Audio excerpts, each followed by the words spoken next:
All right, on to lesson 1.07, the second of two lessons that'll be on the 1.08 quiz. This one is focused on mixtures, of which can be broken down into two types, homogeneous mixtures and heterogeneous mixtures.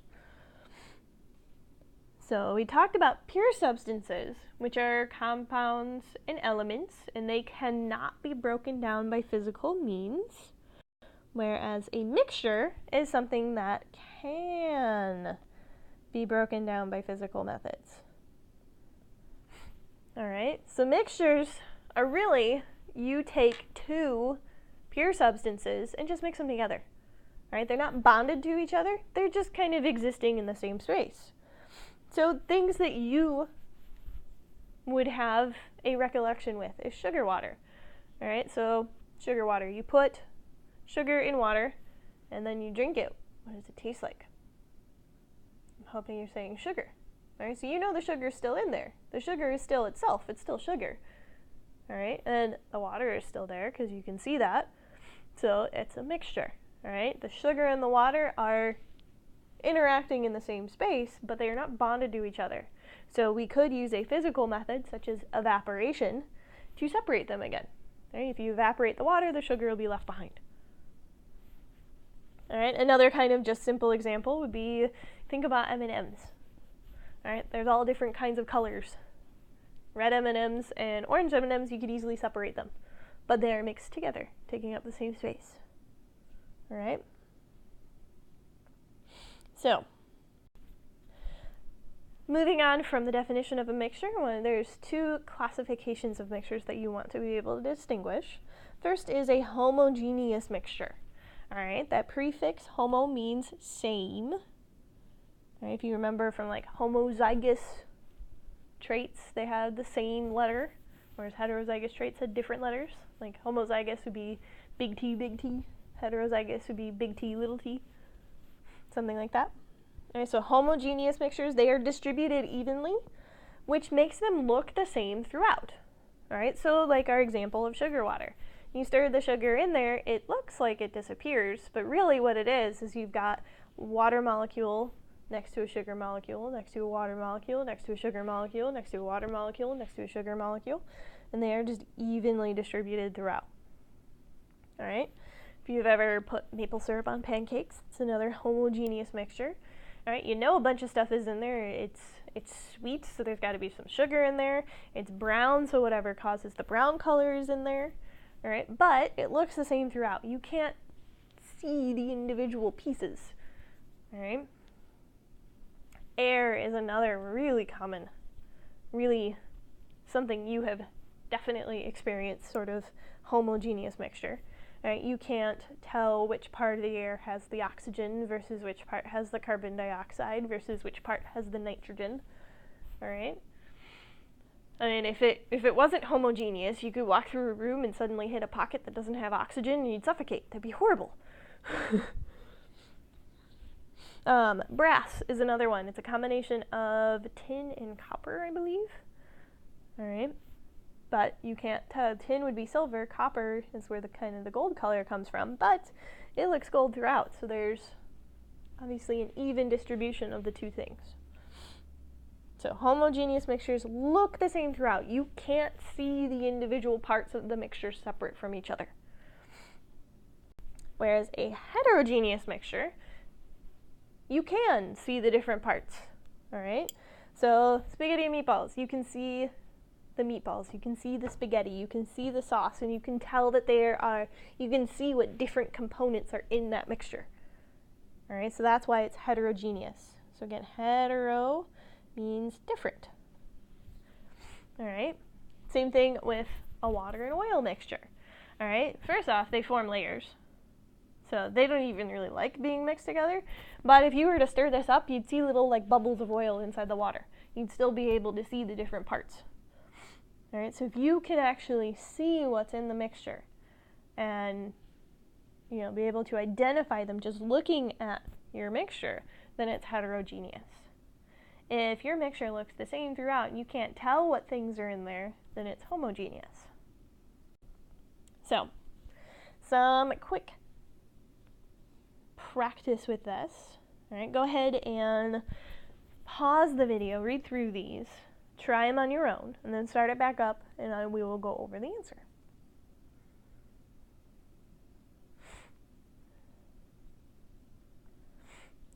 So, which of the following is a mixture? All right, so one thing that might help with this, in case you didn't know what these things are, table salt has a chemical formula.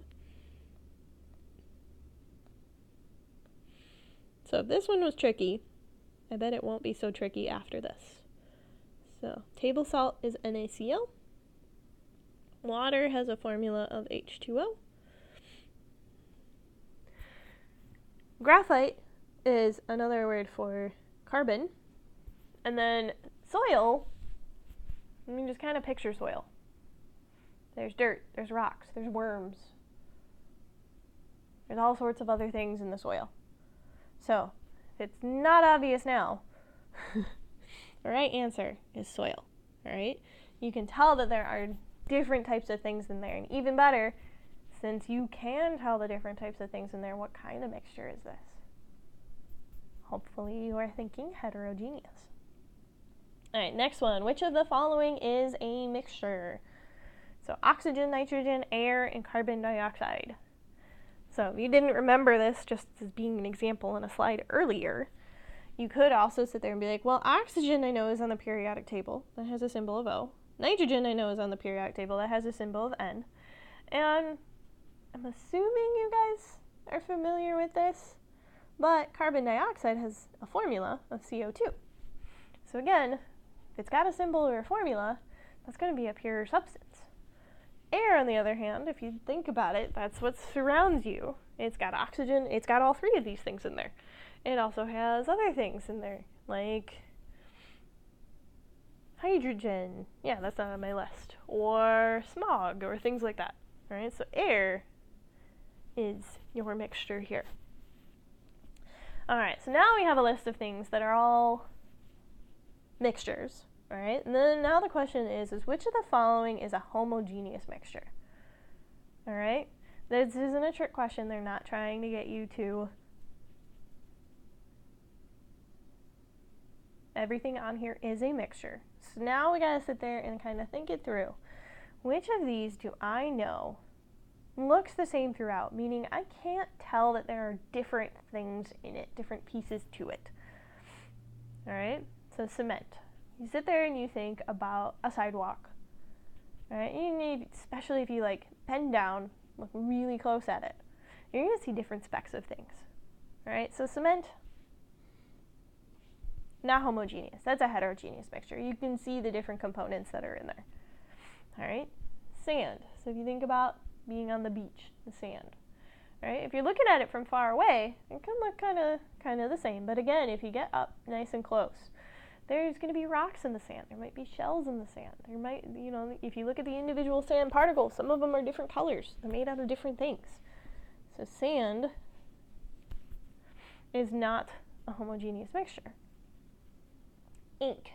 So if you've got a pen or a marker, go ahead, grab it, draw on a piece of paper. All right? As long as you don't have one of those like crazy markers that like actually has two colors to it, it should, what is drawn on your piece of paper should look the same throughout. So I would say that's probably our homogeneous mixture. But let's look at the last one just to make sure. So Raisin Bran cereal. If you've never had this before, it's probably a good thing because it's really not that tasty. But if you just think about it, there's going to be raisin and then there's going to be bran cereal pieces. Pretty sure you're going to be able to tell those two apart. So this one is another heterogeneous mixture. So again, C was the correct answer. All right, last thing is just a little bit of notes for you. Separating mixtures, this whole idea of these physical methods. These are some examples that you want to be familiar with.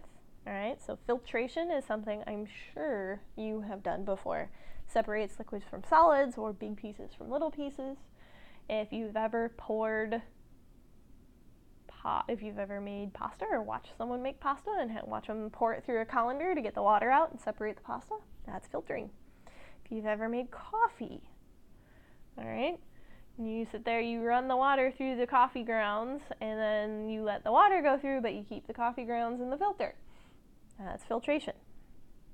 Chromatography. Maybe you haven't done this yet, but you are going to do this in this class. But chromatography separates mixtures by their densities. All right, so for example, in class here, we are going to take an ink and separate it out using a piece of filter paper and letting a solvent run the ink up the paper. And the big density colors are going to stay at the bottom, and the lighter density colors are going to go up to the top. Centrifuging, if you've ever worked in a hospital or something like that, you might have seen one of these. But it's this little container that will spin things really, really, really, really fast. And the things that are heavy and dense get sucked down to the bottom. And the things that are lighter and less dense stay up, floating up at the top. And then distillation is a very, very useful method for separating liquids that have different boiling points.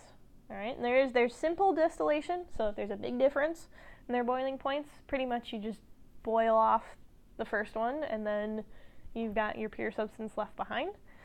Or if the two liquids have really close boiling points, really close boiling points, then you use something called fractional distillation. But they're both based off of separating liquids with different boiling points.